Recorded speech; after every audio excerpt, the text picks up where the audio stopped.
우리가 살아가면서 많은 지혜를 얻게 되는데요. 삶의 지혜, 또 경험이 주는 지혜가 있는데 그 큰 지혜 가운데 하나는 우리가 이 땅의 삶을 살아가면서 고난을 당하면서도 그 고난이 헛되다는, 고난조차도 우리가 고난당하는 그 사실이 헛되다는 것, 그것을 깨닫는 데 있습니다. 고난은 유익하지만은 왜 내가 고난을 당하는가, 그것을 생각하는 그 너머에 그런 깨달음이 있다는 것이죠. 건강 때문에 고통당하나 건강도 헛되다는 것을 배우게 됩니다. 재물 때문에 궁핍하고 줄이고 목마르나 재물도 헛되다는 것을 궁핍함을 통하여서 오히려 배우게 됩니다. 명예 때문에 모든 것을 쏟아부으나 그 명예도 드럽다는 사실을 우리는 배우게 됩니다. 금식을 하면서 배가 고플 때 음식의 가치를 알게 되지만은 그 음식을 구하여서 먹는 가운데서 다시금 음식도 허무하다는 것을 깨닫게 됩니다. 제가 어릴 때 시골에서 냇가에서 작은 뇌가 있었는데요. 거기에는 많은 고기가 잡혔습니다. 근데 물이 깊지 않아서 큰 고기가 한 마리 있으면 끝까지 쫓아가서 잡고 그렇게 했는데요. 메기도 잡고, 근데 한 번은 큰 붕어가 이제 한 마리 봤는데요. 물이 얕아가지고 붕어가 크면 거의 다 보여요, 이렇게. 거기 물은 냇가에. 그래서 계속 그것을 쫓아가서 결국은 잡았습니다. 그 잡아서 이제 집에 가지고 와서, 통에 넣어서 집에 가지고 와서, 또 집에 물을 담아 놓는 독이 있었습니다. 그때는 우리 고향에 샘이 있었고, 샘에 물을 길어서 또 넣어 놓던 독이 있었는데, 요새 생각하면 비이성적인데요. 그 고기를 잡아오면 또 거기 넣어놔요. 거기 넣어 놓는데, 그렇게 열심히 잡았던 고기인데 그들도 보지 않고 그냥 두어서 나중에 그 고기가 그냥 공기도 없고 하니까 죽었습니다. 잡을 때는 그렇게 쫓아가서 열심히 잡는데 막상 집에 통에 넣어놓고 보니 내가 왜 이 고기를 잡았는지 아무 의미도 모르겠다는 것이죠. 바로 주님께서는 이사야 58장에 보면 금식을 우리에게 요구하십니다. 금식이 우리에게 유익한 것은 어떤 공로를 쌓으라는 것이 아닙니다. 바리새인들은 금식을 공로라고 했지만은 우리는 금식이 공로가 되는 것은 아니고, 금식은 먼저 재물과 음식을 탐하는 흉악의 결박을 풀어주고 모든 멍에를 끊게 한다라고 이렇게 이야기했습니다. 그 세상에 속한 것으로부터 멀어지게 한다, 끊어지게 한다, 이거죠.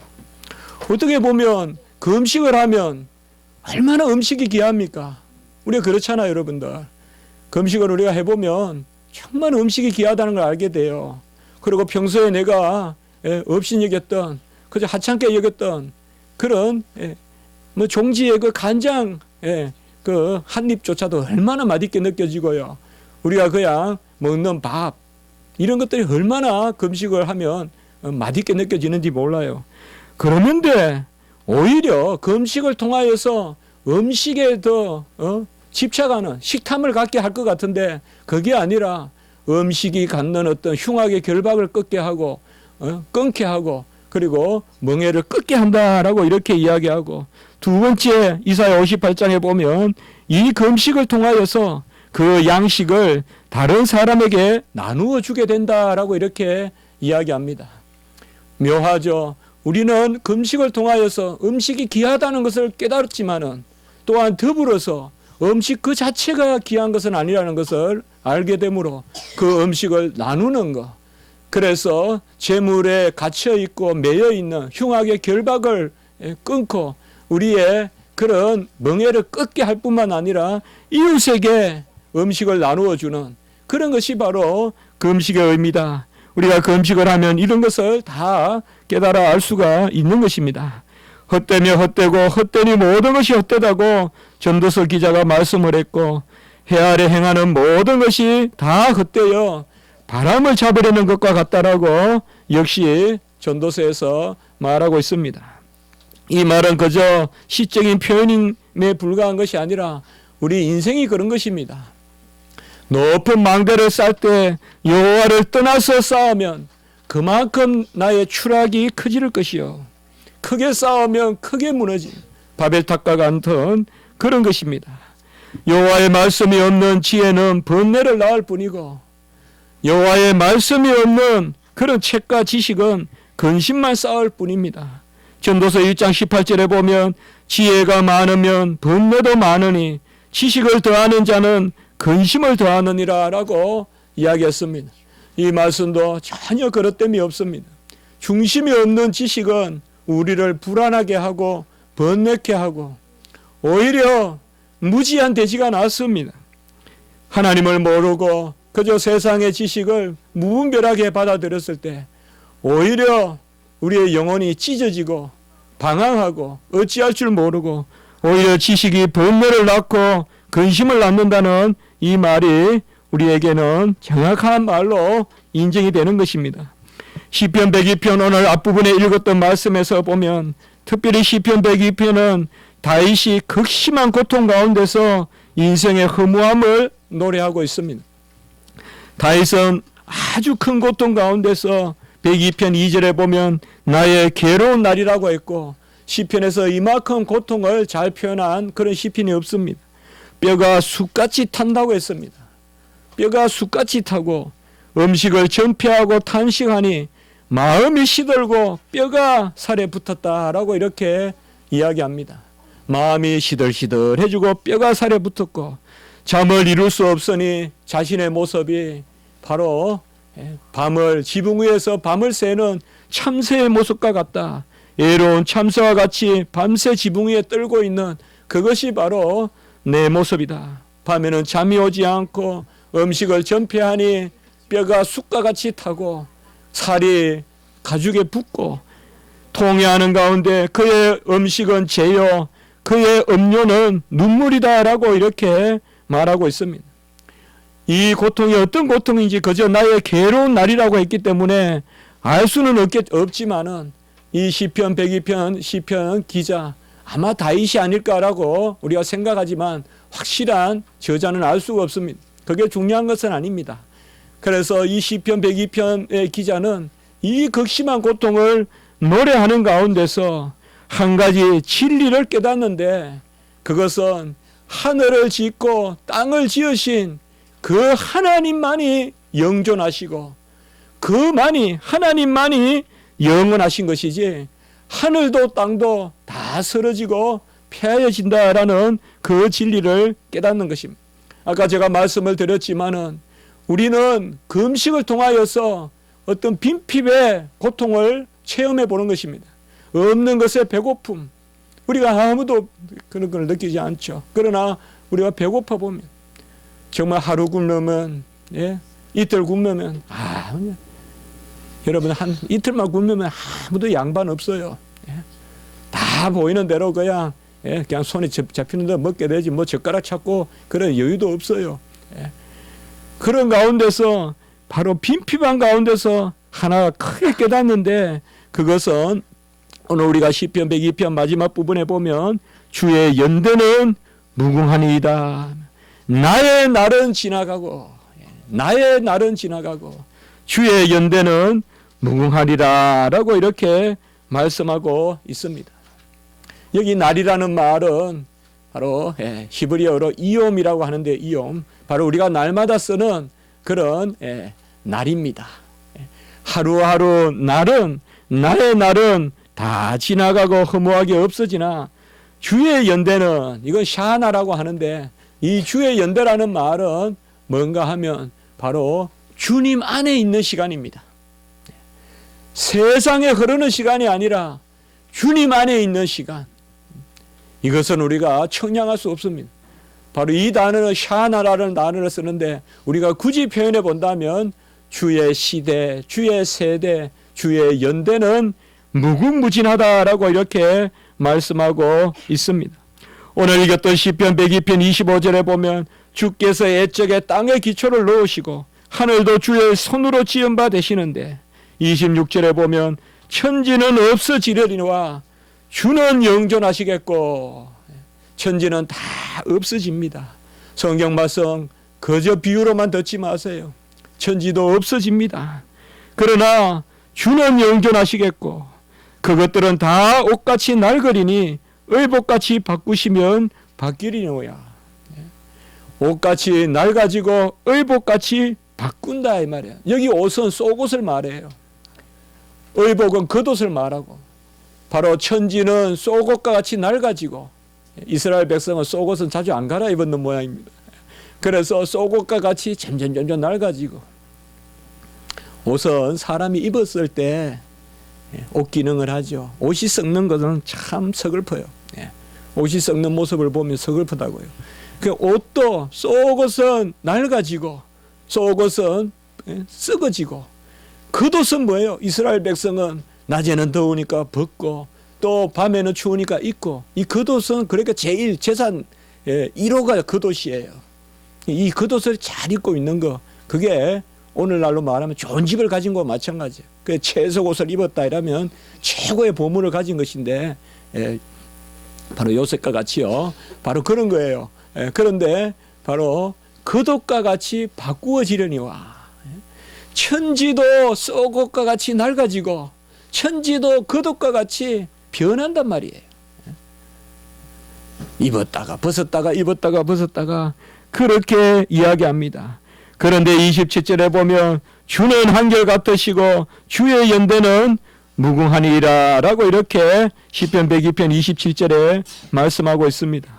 여러분들, 시편에서 주는 많은 경우, 거의 예외 없이 많은 경우에 주는 당신이에요. 당신. 그래서 당신은 이렇게 표현하고 있습니다. 오늘 시편에서 당신은 영원하리라, 당신의 연대는 무궁하리다. 이 주가 누군가 하면 시편 102편 우리가 읽지는 않았지만 바로 읽었던 구절 바로 앞에 24절에 보면 나의 하나님이여 라고 이렇게 이야기하고 있습니다. 엘리, 우리가 십자가에서 엘리 라바 사바다니가 나오는데 엘리, 그러니까 나의 하나님이여. 그 시편 102편에서 다윗은 바로 그 극심한 고통 가운데서 뼈가 살에 붙고 뼈가 숯과 같이 타고, 정말 내 죄가 내 양식이요 내 눈물이 내 물이라, 내가 눈물을 물과 같이 마신다고 하는, 내 마음이 시들어지고 밤에 잠이 오지 않아 지붕 위에 참새와 같도다. 외로운 참새, 그것도 지붕 위에 외로운 참새와 같도다.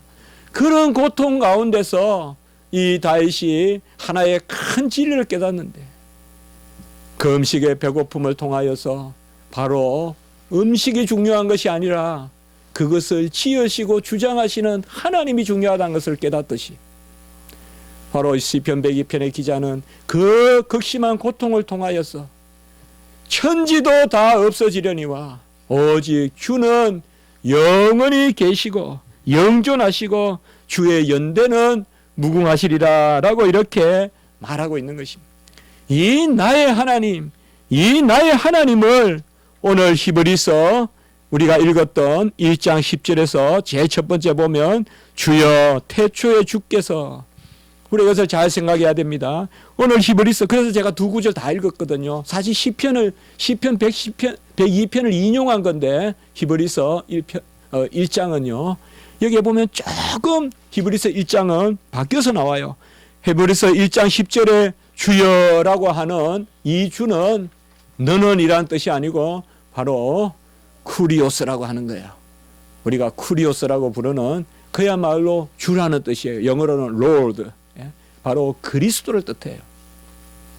이 히브리서는 이스라엘 백성에게 쓴 것입니다.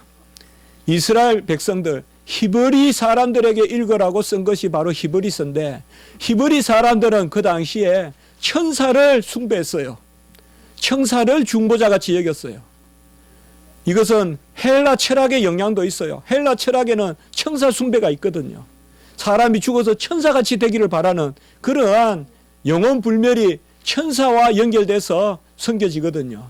그러니까 히브리서 기자는 그 이스라엘 백성에게 천사보다 더 높으신 분이 계시다. 그분이 바로 하나님의 아들이신데, 그 하나님의 아들이 누구냐? 예수 그리스도시다. 다윗이 주여 주는 영존하시겠고 라고 부르신 그 주 엘리, 나의 하나님이 다름이 아니라 오늘 히브리서 1장 10절에 쿠리오스, 예수 그리스도라는 거예요. 다윗이 시편 102편에서 불렀던 그 주여라고 불렀던 나의 하나님은 다른 분이 아니라 이 땅에 오신 예수 그리스도라는 것을 오늘 말씀해 주고 있습니다. 히브리서는 전체적으로 저는 그렇게 생각해요. 히브리서는 예수는 누구신가? 그것에 대한 말씀이에요. 예수는 누구신가? 그래서 1장에서는 주로 창조주 하나님이시다. 2장에서는 구속주 하나님이시다. 그리고 3장에서부터는 그가 어떤 모습으로 오셨는지 쭉 설명을 하고 히브리서 11장에는 바로 믿음의 장이 나오죠. 아벨부터 쭉 그 이사야까지 믿음의 장이 나오죠. 그럼 누굴 믿었느냐 이 말이야. 구약의 백성들도 예수 그리스도가 오실 것을 믿었다 이 말이에요. 모세가 궁정에 애국 궁정의 어떤 보아보다 예수 그리스도를 바라봤다고 했잖아요. 그게 바로 히브리서의 주제거든요. 그리고 히브리서 12장에 가보면 허다한 증인들이 있다라고 하면서 바로 우리의 믿음은 전체 교회의 믿음이라는 것을 이야기해주고 13장에서는 그것을 찬미하는 것으로 그렇게 나아가는 것입니다. 히브리서 1장에서 특별히 이 땅에 오신 아들이 누구시냐, 이것을 히브리서 1장 2절에서 1장 1절에서 3절까지 잘 보여주고 있습니다. 여러분들 히브리서 1장을 한번 펼쳐볼까요? 우리가 금방 읽었던 히브리서 1장에 보시면 1절에서 3절까지 특별히 여기에서는 예수 그리스도가 누구신가, 여러분들께서 우리는 항상 이것을 물어야 돼요. 여러분들, 우리는 예수 그리스도의 이름으로 기도하지만은 예수 그리스도를 찾지 않아요. 또 묻지 않아요. 믿음의 주여 온전케 하시는 예수 그리스도를 알자라고 했는데, 믿음의 주여 온전케 하시는 우리의 대제사장이다, 믿는 도리의 사도라고 했는데요, 이 예수 그리스도를 누구라고 묻는 그것에 대한 가장 따뜻한 그런 말씀이 히브리서에 있어요. 저는 개인적으로 히브리서를 많이 읽어요.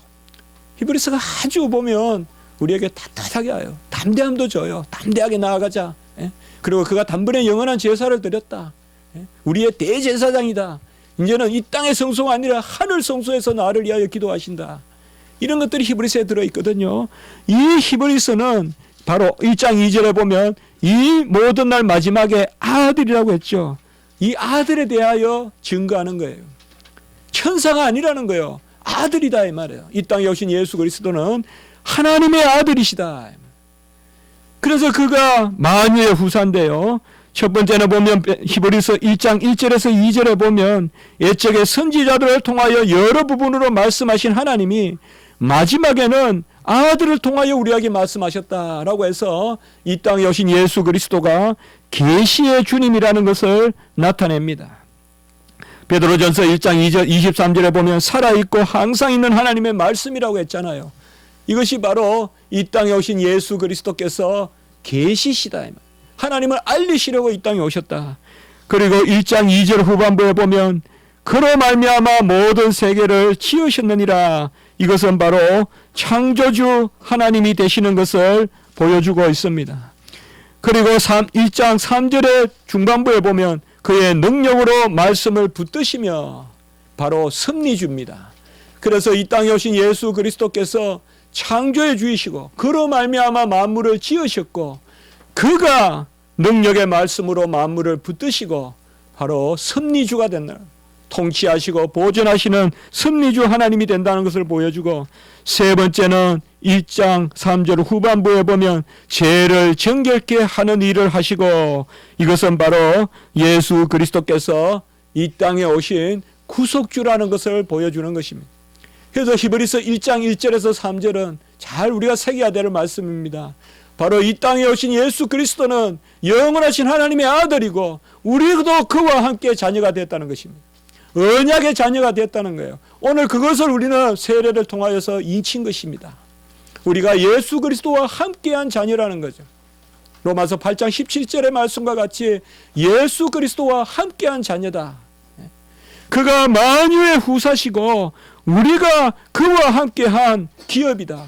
언제 천사를 내가 너를 낳았다라고 이야기했느냐, 시편에서. 너는 내 아들이라 오늘날 내가 너를 낳았다. 이 아들됨, 이것이 자녀됨, 이것을 오늘 강조하는 것입니다. 이 아들된 자녀됨, 이것은 천사보다 높다는 거예요. 헬라 철학자들이 이스라엘 백성들이 이제 하도 나라가 혼란스럽고 하니까 잘못된 유대주의가 들어오거든요. 우리 성경은 유대주의 아니에요, 여러분들. 이스라엘에 유대주의가 나타나요. 하도 세상이 흉흉하니까. 그 유대주의자들은 천사 숭배 같은 걸 한단 말이에요. 그러니까 히브리서 기자가 천사가 아니라 우리는 천사보다 더 높은 존재로 삼으셨다. 언제 천사를 아들이라 불렀더냐. 천사는 언약의 존재가 아니에요, 여러분들. 천사와는 언약을 맺은 적이 없어요. 그러나 오늘 우리 세례받은 자녀들, 또 그 가정, 우리와는 하나님께서 사람으로 언약을 맺으시고 자녀로 언약을 맺으셨어요. 헬라어로 말하면 피오테스, 영어로 말하면 sonship, 자녀됨. 자녀됨을 우리에게 허락해 주셨다는 것이죠. 그래서 예수 그리스도께서 아들로서 계시하시고 아들로서 천지를 지으시고 붙드시고 그리고 아들로서 우리를 구원하신다. 그러니 히브리서 1장 10절에 주여, 주여, 로드, 쿠리오스, 바로 주여라고 이렇게 부르는 것입니다. 우리가 시편 102편에서 아까 엘리라고 불렀던 그 이름이 이제는 예수 그리스도에게 간 것입니다. 십자가에서 엘리 엘리 라바 사바단이라고 불렀던 나의 하나님이라는 이름이 이제는 그 이름이 예수께 붙여지는 것입니다. 바로 동일하신 성부, 동일하신 성자, 그 엘리 하나님, 그 하나님이 이 땅에 오셔서 우리의 구원의 창시자가 되시고 영원한 구원의 근원이 되시는 것입니다. 히브리서 2장 10절에 보면 구원의 창시자라고 했고 히브리서 5장 9절에 보면 영원한 구원의 근원이라고 했습니다. 제가 여기 노트에는 성경 구절을 다 적어 놓는데요. 우리 최삼희 목사님께서 또 여러분들에게 우리가 매주 그거 할 때는 다 찾아서 성경 구절을 넣을 겁니다. 저는 설교 중에 거의 써놓은 용어들이 성경에 있는 용어들이에요. 구원의 창시자라고 히브리서 2장 10절에 이야기했고 죽음의 고난을 당하심으로 영광과 존귀의 간을 쓰셨다고 히브리서 2장 9절에 이야기했고 히브리서 5장 9절에는 영원한 구원의 근원이라고 그렇게 말씀하셨습니다. 그러므로 우리는 오직 예수 그리스도를 주라고 부르면 하나님을 알게 되고 천지 만물을 지으신 그분의 권능 가운데서 만물에 누리게 되는 이 가을의 수확을 누리게 되는 그것이 바로 이제 예수를 믿어야 돼요. 그리고 그분을 믿음으로 구원에 이르는 것이에요.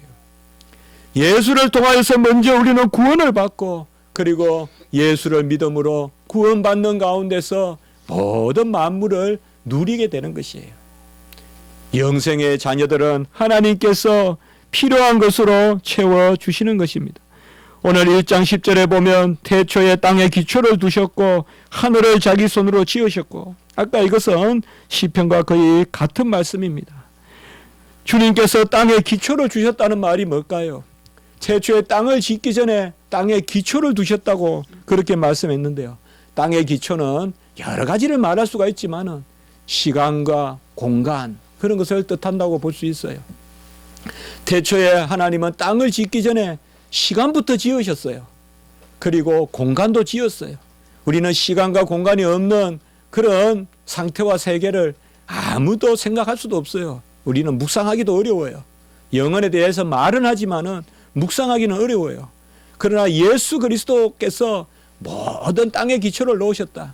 시간과 공간을 지으시고 그 가운데 땅이 있게 하셨다. 그리고 하늘도 그의 손으로 주의 손으로 지은 바 됐다고 이렇게 말씀하고 있는 것입니다. 골로새서 1장 16절에서 17절의 말씀에 보면 그로 말미암고 그를 위하여 창조되었고 만물이 그로 말미암고 그를 위하여 창조되었고 그가 만물보다 먼저 계시고 만물이 그 안에 함께 섰다라고 이렇게 말씀하고 있습니다. 여기 그는 예수 그리스도십니다. 만물이 예수 그리스도로 말미암아 창조되었다는 것은 바로 만물이 지혜이시고 계획이시고 경륜이신 예수 그리스도를 쫓아서 창조됐다는 것입니다. 그래서 그로 말미암아 지음을 받았다는 것은 바로 천지 만물은 예수 그리스도, 하나님의 말씀, 하나님의 계획, 하나님의 지혜, 하나님의 경륜이라는 것은 질서입니다. 그 예수님을 쫓아서 그로 말미암아 만물이 지어졌다는 것입니다. 요한복음 1장 3절에도 보면 만물이 그로 말미암아 지어진 바 되었다라고 이야기했죠. 그리고 또한 만물이 그와 함께 섰다라고 이렇게 말하고 있습니다. 만물은 사실 예수 그리스도와 함께 있을 때 존재합니다. 예수가 떠나면 해도 빛을 잃습니다. 십자가에서 죽으셨을 때 해도 빛을 잃었어요. 만물은 예수 그리스도와 함께 서야 됩니다. 만물이 그와 함께 서야 돼요. 예수 그리스도와 함께 서지 않을 때 만물은 사실상 존재하지 않습니다. 지금 일시적으로 남겨두시지만은 영원히 존재하는 것은 예수 그리스도와 함께 있어요. 그래서 만물이 그와 함께 있고 만물이 그를 위하여 지음을 받았다라고 이야기했습니다. 주님은 바람도 명령하십니다. 바람도 주님을 위하여 있는 것이고 오병이어의 기적도 주를 위하여 있는 것입니다. 모든 것이 주를 위하여 있는 것이고 주를 위하여 봉사하지 않는 무화과 나무는 곧 잎이 마르고 말았습니다. 만물이 그를 위하여 있다라고 이야기했습니다. 우리가 믿는 예수 그리스도, 그는 구원의 하나님만이 아니라 창조의 하나님이십니다. 예수 그리스도의 십자가는 우리의 구속의 질서만을 보여주시는 것이 아니라 이 세상을 살아가는 창조의 질서를 보여주시는 것입니다. 만물이 십자가의 예수로 말미암고 만물이 십자가의 예수의 그리스도와 함께 서야지 서 있는 것이요, 만물이 십자가 예수 그리스도를 위하여 봉사해야 되는 것입니다. 주가 쓰시겠다 하라. 나귀 한 마리도 주가 쓰시겠다 하라. 그 새끼 나귀를 타고 예루살렘에 큰 구원의 역사를 이루고 오신 것입니다. 나귀도 주님이 타시면 그 미천한 나귀도, 말도 아닌 나귀도 주님께서 타시면 구속의 역사에 사용되는 것입니다. 그 나귀를 타고 주님께서 들어오시는 것입니다. 바로 그리하여 주님께서 하나님의 창조의 근본이 되는 것입니다. 우리는 자연을 바라볼 때 십자가와 괴리감이 있습니다. 주님 앞에 눈물 흘리며 구원을 이야기할 때는 십자가는 나에게 새겨지는데 이 교회를 벗어나고 또 세상에 나가면 자연은 우리에게 다른 눈으로 다가옵니다. 특별히 결실의 계절, 또 감사의 계절, 이제 한 해를 마무리하는 이러한 시점에서 우리는 십자가의 도가 온전해야 우리의 생업도 온전하고 우리의 집의 우양도 온전하고 우리 집의 아이들도 온전하다는 것입니다. 우리 자녀들도, 우리 우양도, 우리가 선지서에 보면 항상 자녀들과 우양, 가축들을 함께 이야기해요. 자녀들이 잘 커야 가축도 의미가 있는 거예요. 아멘. 자녀들은 온전치 못한데 가축들이 잘 자라봐야 허무한 거예요. 자녀들이 잘 커야 돼요. 자녀들이 필요할 때 가축을 잡아서 먹이세요. 가축을 위해서 자녀를 희생시키지 마세요. 가축을 키운다고 자녀를 희생시키지 마세요. 제가 미국 유학 가서 얼마나 그들 삶이 어렵습니까? 이해는 합니다. 그런데 유학 가가지고 우리 자녀들을 빨리 키운다고 해서 여러 일들을 하느라고 자녀 교육을 많이 망친 그런 가정을 봤어요. 이민 와가지고 먼저 돈부터 벌고 자녀는 돈 좀 벌어가지고 자녀들 커서 해보자 하는데 이미 자녀들을 10년 이렇게 놔두니까 너무 집에서 가정교육도 안 되고 그런 것을 많이 봤어요. 누가 그 부모를 나무라겠어요. 그 부모가 얼마나 애를 먹었겠어요. 미국에 와서 그 세탁 일도 하고 눈물 흘리면서 온갖 수모 당하면서 일했죠. 그럼에도 불구하고 그것이 항상 옳은 것은 아니에요. 우양을 잡아서 자녀를 키워야지 자녀를 잡아서 우양을 키워야 되겠어요. 무슨 직업이라는 이름으로 무슨 가게라는 이름으로 자녀들의 교육을 희생시켜서 되겠어요. 바로 이런 것들을 우리에게 보여주는 것입니다. 오늘 말씀은 특별히 시편 102편을 우리가 잘 기억해야 돼요. 고난 가운데서 깨달은 것이에요. 고난 가운데서. 결핍한 가운데서 깨달은 것이에요. 금과 은이 없는 가운데서 금과 은보다 더 귀한 것을 깨달은 것이에요. 이것이 성도들이 없는 가운데서도 배우는 교훈이에요. 하나님은 간혹 우리를 없게 하세요. 하나님은 간혹 우리를 건강치 않게 하세요. 그것은 건강조차도 궁극적인 가치가 아니라는 거예요. 재물조차도 궁극적인 가치는 아니라는 것이에요. 영존하는 것은 바로 우리 하나님이시라는 것을 보여주시려고 불시험을 허락하여 주시다. 베드로서에 보면 불시험이라고 했잖아요. 불시험이 뭐예요? 불이 확 오는 때요. 불은 그저 따뜻하게 옵니까? 불이 올 때는 따뜻한 게 아니에요.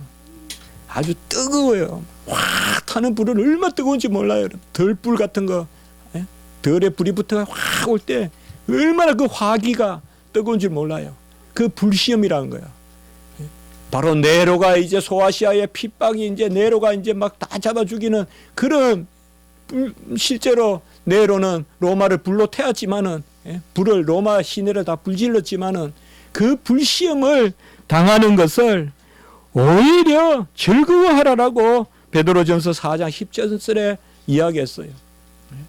불시험을 통하여 연단을 받는 것이 베드로전서 1장 7절에 보면 불로 연단한 금도,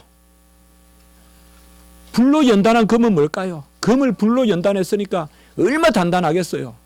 불로 연단한 금도 없어지거니와, 불로 연단한 금도 없어지거니와, 그 불시험을 당한 우리의 고난의 교훈은 오히려 남아있다라고 이렇게 말하고 있습니다.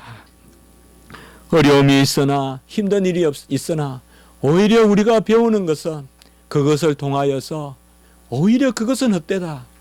만사에 귀한 것은, 영존하시는 것은, 영원한 연대는 하나님밖에 없다. 그것을 오늘 우리에게 말해주는 것입니다. 왜 이 땅에 삶을 주시고, 왜 우리에게 식욕을 주시고, 왜 우리에게 물욕과 명예욕을 주셨을까요? 그것은 그런 헛됨을 깨달아서 하나님을 높이라고 주신 줄 믿는 것입니다. 이 땅에서 취하고 하늘에도 취할 것으로 여기지 말라는 것이죠. 그것이 바로 하나님께서 우리에게 주시는 교훈입니다. 주의 연대는 영원하고 다함이 없다. 오늘 히브리서 12절에 말하고 있습니다. 주는 여전하여 연대가 다함이 없음이라. 우리 세상의 칼란더는 이제 달력은 넘어가지만은 주님의 달력은 영원히 변치 않고 있다라고 이렇게 말씀하고 있습니다. 한 해를 돌아봅니다. 우리가 부족한 것도 있고 또 다음 해를 준비합니다. 우리는 정확한 원칙 가운데서 영원하신 하나님, 영존하시는 하나님 같이 합시다. 주의 연대는 다함이 없고, 주님의 연대는 다함이 없어요. 주님의 연대는 주님 안에 사는 사람들만이 누리는 거예요. 그런 세상의 시간이 아니라 하나님의 시간이에요. 우리가 크로노스 카이로스라 그래요. 크로노스는 분친 시침이 돌아가는 세상의 시간, 물리적 시간이고, 하나님의 시간은 카이로스라 그래요. 하나님의 시간은 바로 하나님과 함께 있는 거예요. 그 하나님과 함께 있는 시간은 다함이 없어요. 우리 인생이 시들어요. 15년 전에 내가 있었듯이 15년 후에 내가 금방 있어요. 제가 고등학교 시절에 어제 같다면 저는 80살이 내일입니다. 우리가 어제 같은 것이 고등학교 시절이죠. 어제 같은 게 초등학교 시절이죠. 그러면 내일이 한갑이에요. 우리 인간은 금방금방 시간이 흘러갑니다. 오직 모든 일을 통하여서 하나님 앞에서, 미쁘신 하나님 앞에서 모든 것을 내어놓고 이 창조의 세계도 하나님께 맡기는, 그래도 한 해를 돌아보고 또 내년을 우리가 계획할 때도 그 중간에 우리 성탄이 있지 않습니까? 아기 예수 그리스도가 이 땅에 오신 엘리, 그 시편 기자가 나의 하나님이라고 부르셨던 그 엘리 하나님, 그분이 이제 우리에게 주가 되셔서 주여라고 오늘 말씀하시는, 그것을 부르는 우리가 된 것이죠. 이러한 은혜가 있기를 바라고 평강을 누리시고, 하나님 앞에 좀 어려운 게 있더라도 잊어버리려고 하지 마시고 교훈을 생각하세요. 잊으려고 하면 병돼요. 의미를 생각하세요. 잊으려고 하면 병돼요. 의미를 생각하세요. 그래서 같이 합니다. 감사함으로 받으면 모든 것이 선하고 말씀과 기도로 모든 것이 거룩하여진다. 오늘 한 해를 돌아보시면서 감사함으로 받으면 모든 것이 선하고 모든 것이 말씀과 기도로 거룩해져요. 어김없는 말씀이에요. 말씀과 기도하면 다 선해져요. 다 감사할 것밖에 없어요. 분명해요. 한 가지도 안 빼놓고 다 감사할 밖에 없어요. 그러한 마음으로 우리가 이 계절을 또 믿음 가운데 지내시고 우리 오늘 특별히 어린 영혼들이 이러한 주님을 모시는 언약의 자녀로서 잘 자라가는 것을 믿는 것입니다. 한번 기도드리겠습니다. 거룩하고 자비로우신 하나님 아버지, 계시해 주시어 창조와 섭리해 주시어 구속의 주로 이 땅에 오신 예수 그리스도를 믿음으로 이제 우리가 만물을 통하여서 헛됨을 깨닫는 동시에 오직 영존하시는 분은 하나님이시여 우리 주시여 예수 그리스도시여 그의 연대만이 다함이 없다는 것을 우리가 새겼습니다. 하나님 아버지, 우리 마음에 평강을 갖게 하시고 우리 마음에 위로부터 나리는 세상에 앗아갈 수 없는 위로를 갖게 하여 주시고 우리가 모든 일을 통하여서 감사함으로 받아서 선하게 하시고 또한 말씀과 기도로 거룩하게 되는 역사가 있게 해 주시옵소서. 우리 자신을 도우시고 우리 부모님들을 도우시고 우리 자녀들을 도우시고 우리 교회를 도와 주시옵소서. 서로 사랑하게 하시고 서로 낮게 여기게 하시고 서로 헌신하고 서로 돕고 구제하는 저희들이 되게 해 주시옵소서. 이 세상이 악합니다. 흉악합니다. 아버지여 전쟁의 소문이 또 기근의 소문이 있습니다. 아버지여 여러 땅들을 도우시고 하나님께서 이 연말에 아버지여 서로 사랑으로 화목할 수 있는 그런 주 예수 그리스도의 평강이 전해지게 하여 주시옵소서. 예수 그리스도 이름으로 기도드리옵나이다. 아멘.